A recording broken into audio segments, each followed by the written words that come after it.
कहानियों की श्रृंखला में आज प्रस्तुत है मुंशी प्रेमचंद्र जी की लिखी हुई कहानी आदर्श विरोध। महाशय दयाकृष्ण मेहता के पांव जमीन पर न पड़ते थे। उनकी वह आकांक्षा पूरी हो गई थी जो उनके जीवन का मधुर स्वप्न था।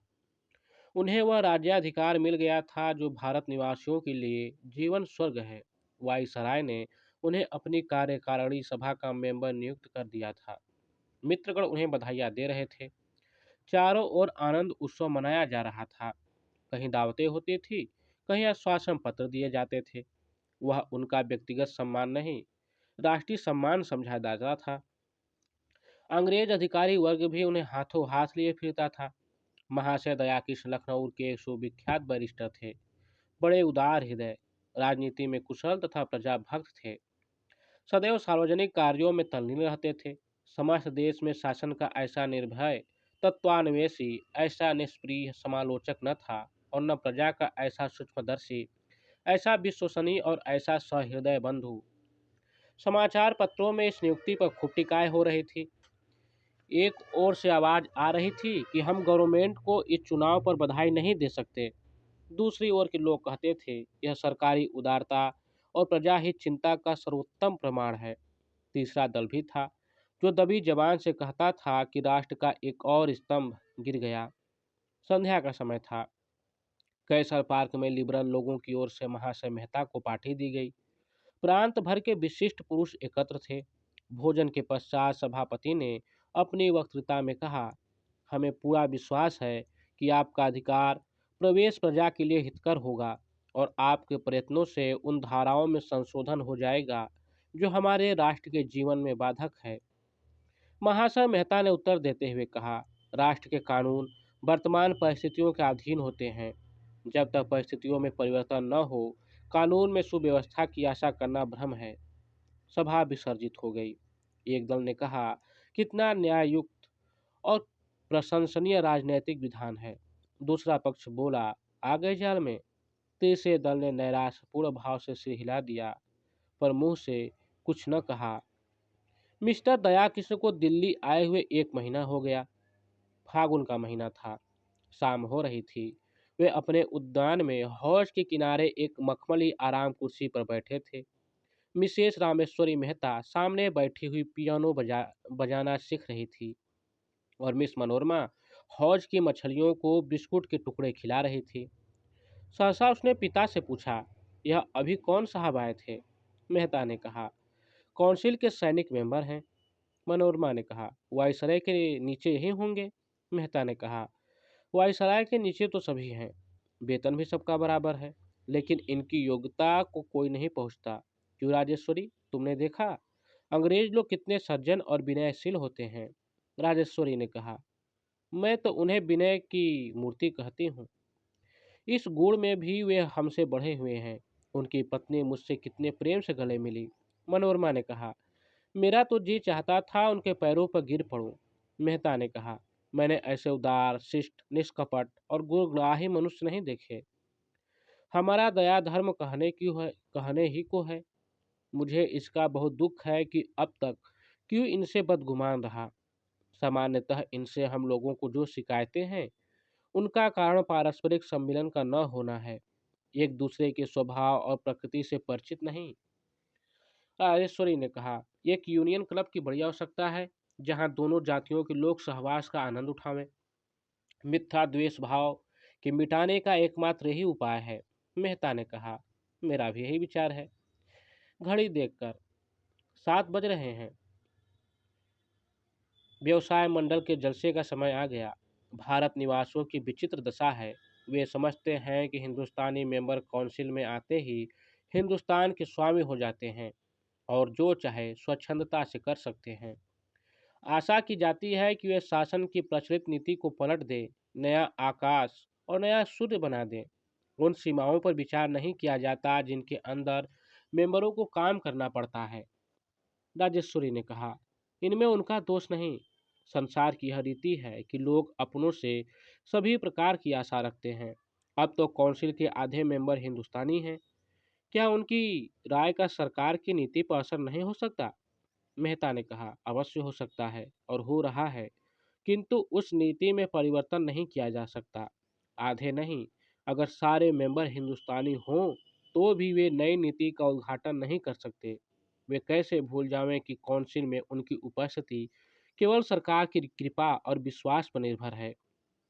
उसके अतिरिक्त वहां आकर उन्हें आंतरिक अवस्था का अनुभव होता है और जनता की अधिकांश शंकाएं असंगत प्रतीत होने लगती है। पद के साथ उत्तरदायित्व का भारी बोझ भी सिर पर आ पड़ता है। किसी नई नीति की सृष्टि करते हुए उनके मन में यह चिंता उठनी स्वाभाविक है कि कहीं उसका फल आशा के विरुद्ध न हो। यहाँ वस्तुतः उनकी स्वाधीनता नष्ट हो जाती है। उन लोगों से मिलते हुए भी झिझकते हैं जो पहले इनके सहकारी थे, पर अब अपने उच्छृंख विचारों के कारण सरकार की आंखों में खटक रहे हैं। अपनी वक्तृताओं में न्याय और सत्य की बातें करते हैं और सरकार की नीति को हानिकर समझते हुए भी उनका समर्थन करते हैं। जब उसके प्रतिकूल वे कुछ कर ही नहीं सकते, तो इसका विरोध करके अपमानित क्यों बने? इस अवस्था में यही सर्वोचित है कि शब्दांड शब्दांडर शब्द आडंबर से काम लेकर अपनी रक्षा की जाए। और सबसे बड़ी बात यह है कि जैसे सज्जन, उदार, नीतिज्ञ, शुभ चिंतकों के विरुद्ध कुछ कहना या करना मनुष्यत्व और सद्व्यवहार का गला घोटना है। यह लो, मोटर आ गई। चलो, व्यवसाय मंडल में लोग आ गए होंगे। ये लोग वहां पहुंचे तो करतल ध्वनि होने लगी। सभापति महोदय ने एड्रेस पढ़ा जिसका निष्कर्ष यह था कि सरकार को उन शिल्प कलाओं की रक्षा करनी चाहिए जो अन्य देशी प्रतिद्वंदिता के कारण मिटी जाती है। राष्ट्र की व्यावसायिक उन्नति के लिए नए नए कारखाने खोलने चाहिए और जब वे सफल हो जाएं तो उन्हें व्यावसायिक संस्थाओं के हवाले कर देना चाहिए। उन कलाओं की आर्थिक सहायता करना भी उसका कर्तव्य है जो अभी शैशव अवस्था में है, जिससे जनता का उत्साह बढ़े। मेहता महोदय ने सभापति को धन्यवाद देने के पश्चात सरकार की औद्योगिक नीति की घोषणा करते हुए कहा, आपके सिद्धांत निर्दोष हैं, किंतु उनको व्यवहार में लाना नितांत दुस्तर है। गवर्नमेंट आपको सम्मति प्रदान कर सकती है, लेकिन व्यवसायिक कार्यों में अग्रसर बनना जनता का काम है। आपको स्मरण रखना चाहिए कि ईश्वर भी उन्हीं की सहायता करता है जो अपनी सहायता आप करते हैं। आप में आत्मविश्वास, औद्योगिक उत्साह का बड़ा अभाव है। पग पग पर सरकार के सामने हाथ फैलाना अपनी अयोग्यता और अकर्मण्यता की सूचना देना है। दूसरे दिन समाचार पत्रों में इस वक्तृता पर टिकाएं होने लगी। एक दल ने कहा, मिस्टर मेहता की स्पीच ने सरकार की नीति को बड़ी स्पष्टता और कुशलता से निर्धारित कर दिया है। दूसरे दल ने लिखा, हम मिस्टर मेहता की स्पीच पढ़कर स्तंभित हो गए। व्यवसाय मंडल ने वही पथ ग्रहण किया जिसके प्रदर्शक स्वयं मिस्टर मेहता थे। उन्होंने उस लोकोक्ति को चरितार्थ कर दिया कि नमक की खान में जो कुछ जाता है नमक हो जाता है। तीसरे दल ने लिखा, हम मेहता महोदय के इस सिद्धांत से पूर्ण सहमत हैं कि हमें पग पग पर सरकार के सामने दिन भाव से हाथ न फैलाना चाहिए। यह वक्तृता उन लोगों की आंखें खोल देगी जो कहते हैं कि हमें योग्यतम पुरुषों को काउंसिल में भेजना चाहिए। व्यवसाय मंडल के सदस्यों पर दया आती है जो आत्मविश्वास का उपदेश ग्रहण करने के लिए कानपुर से दिल्ली गए थे। चैत का महीना था। शिमला आबाद हो चुका था। मेहता महाशय अपने पुस्तकालय में बैठे हुए पढ़ रहे थे कि राजेश्वरी ने आकर पूछा, ये कैसे पत्र है? मेहता ने कहा, यह आय व्यय का मसविदा है। आगामी सप्ताह में काउंसिल में पेश होगा। उनकी कई मदें ऐसी हैं जिन पर मुझे पहले भी शंका थी और अब भी है। अब समझ में नहीं आता कि इस पर अनुमति कैसे दूं। यह देखो, 3 करोड़ रुपए उच्च कर्मचारियों की वेतन वृद्धि के लिए रखे गए हैं। यहाँ कर्मचारियों का वेतन पहले से ही बढ़ा हुआ है। इस वृद्धि की जरूरत ही नहीं, पर बात जमान पर कैसे लाऊं? जिन्हें इससे लाभ होगा वे सभी नित्य के मिलने वाले हैं। सैनिक व्यय में 20 करोड़ बढ़ गए हैं। जब हमारी सेनाएं अन्य देशों में भेजी जाती हैं तो विदित ही है कि हमारी आवश्यकता से अधिक है। लेकिन इस मत का विरोध करूं तो कौंसिल मुझ पर अंगुलियां उठाने लगे। राजेश्वरी ने कहा, इस भय से चुप रह जाना तो उचित नहीं। फिर तुम्हारे यहाँ आने से ही क्या लाभ हुआ? मेहता ने कहा, कहना तो आसान है पर करना कठिन। यहाँ जो कुछ आदर सम्मान है सब हाँ हुजूर में है। वायसराय की निगाह जरा तिरछी हो जाए तो कोई पास न फटके, नक्कू बन जाऊं। यह लो। राजा भद्र बहादुर सिंह भी आ गए। राजेश्वरी ने कहा, शिवराजपुर का कोई बड़ी रियासत है? मेहता ने कहा, हाँ, 15 लाख वार्षिक से कम आय न होगी और फिर स्वाधीन राज्य है। राजेश्वरी ने कहा, राजा साहब मनोरमा की ओर बहुत आकर्षित हो रहे हैं। मनोरमा को भी उनसे प्रेम होता जान पड़ता है। मेहता ने कहा, यह संबंध हो जाए तो क्या पूछना, यह मेरा अधिकार है जो राजा साहब को इधर खींच रहा है। लखनऊ में ऐसे सुअवसर कहाँ थे। वह देखो, अर्थ सचिव मिस्टर कॉक आ गए। कॉक ने मेहता से हाथ मिलाते हुए, मिसेस मेहता, मैं आपके पहनावे पर आसक्त हूँ। खेद है, हमारी लेडियाँ साड़ी नहीं पहनती। राजेश्वरी ने कहा, मैं तो अब गाउन पहनना चाहती हूँ। काक ने कहा, नहीं मिसेस मेहता, खुद के वास्ते यह अनर्थ न करना। मिस्टर मेहता, मैं आपके वास्ते एक बड़ी खुशखबरी लाया हूँ। आपके सुयोग्य पुत्र अभी आ रहे हैं या नहीं? महाराजा भिंद उन्हें अपना प्राइवेट सेक्रेटरी बनाना चाहते हैं। आप उन्हें आज ही सूचना दे दें।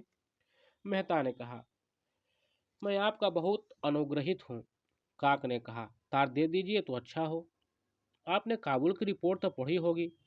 हिज मैजेस्टी अमीर हमसे संधि करने के लिए उत्सुक नहीं जान पड़ते। वे बेल्सिकों की ओर झुके हुए हैं। अवस्था चिंताजनक है।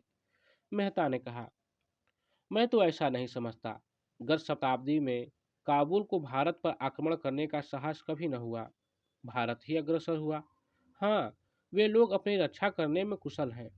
काक ने कहा, लेकिन क्षमा कीजिएगा, आप भूल जाते हैं कि ईरान, अफगानिस्तान और बोल्शेविक में संधि हो गई है।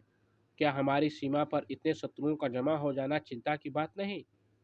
उनसे सतर्क रहना हमारा कर्तव्य है। इतने में लंच जलपान का समय आया।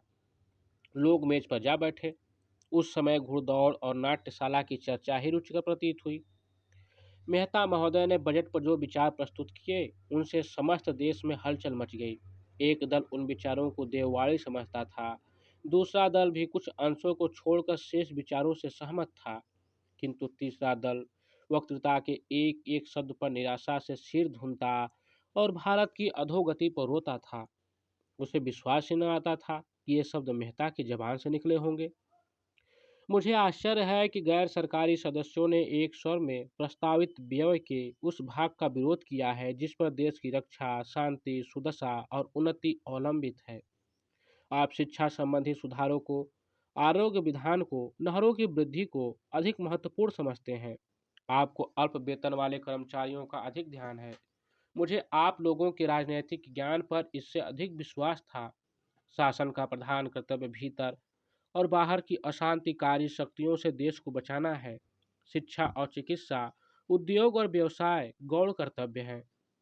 हम अपनी समस्त प्रजा को अज्ञान सागर में निमग्न देख सकते हैं। समस्त देश को प्लेग और मलेरिया से ग्रस्त रख सकते हैं। अल्प वेतन वाले कर्मचारियों को दारुण चिंता का आहार बना सकते हैं। कृषकों को प्रकृति की अनिश्चित दशा पर छोड़ सकते हैं, किंतु अपनी सीमा पर किसी शत्रु को खड़े नहीं देख सकते। अगर हमारी आय संपूर्णतः देश रक्षा पर समर्पित हो जाए तो भी आपको आपत्ति न होनी चाहिए। आप कहेंगे, इस समय किसी आक्रमण की संभावना नहीं। मैं कहता हूँ, संसार में असंभव का राज्य है। हवा में रेल चल सकती है, पानी में आग लग सकती है, वृक्षों में वार्तालाप हो सकता है, जड़ चैतन्य हो सकता है। क्या ये रहस्य नित्य प्रति हमारी नजरों से नहीं गुजरते? आप कहेंगे, राजनीतिज्ञों का काम संभावनाओं के पीछे दौड़ना नहीं, वर्तमान और निकट भविष्य की समस्याओं को हल करना है। राजनीतिज्ञों के कर्तव्य क्या हैं? मैं इस बहस में नहीं पड़ना चाहता, लेकिन इतना तो सभी जानते हैं कि पथ्य औषधि सेवन से अच्छा होता है। आपका केवल यही धर्म नहीं कि सरकार के सैनिक व्यय का समर्थन करें, बल्कि यह मंतव्य आपकी ओर से पेश होना चाहिए। आप कहेंगे कि स्वयं सेवकों की सेना बढ़ाई जाए। सरकार को हाल के महासंग्राम में इसका बहुत ही खेदजनक अनुभव हो चुका है। शिक्षित वर्ग विलास प्रिय, साहसीन और स्वार्थ सेवी है। देहात के लोग शांति प्रिय, संकीर्ण हृदय, मैं भीरू न कहूँगा, और गृह सेवी हैं। उनमें वह आत्मत्याग कहाँ, वह वीरता कहाँ, अपने पुरखों की वह वीरता कहाँ? और शायद मुझे यह याद दिलाने की जरूरत नहीं कि किसी शांति प्रिय जनता को आप 2-4 वर्षों में रणकुशल और समर प्रवीण नहीं बना सकते। जेठ का महीना था, लेकिन शिमले में न रूह की ज्वाला थी और न धूप का ताप। महाशय मेहता बिलायती चिट्ठियां खोल रहे थे। बालकृष्ण का पत्र देखते ही फड़क उठे, लेकिन जब उन्हें पढ़ा तो मुखमंडल पर उदासी छा गई। पत्र लिखे हुए राजेश्वरी के पास आए पत्र लिए हुए राजेश्वरी के पास आए। उसने उत्सुक होकर पूछा, बाला का पत्र आया? मेहता ने कहा, हाँ, यह है।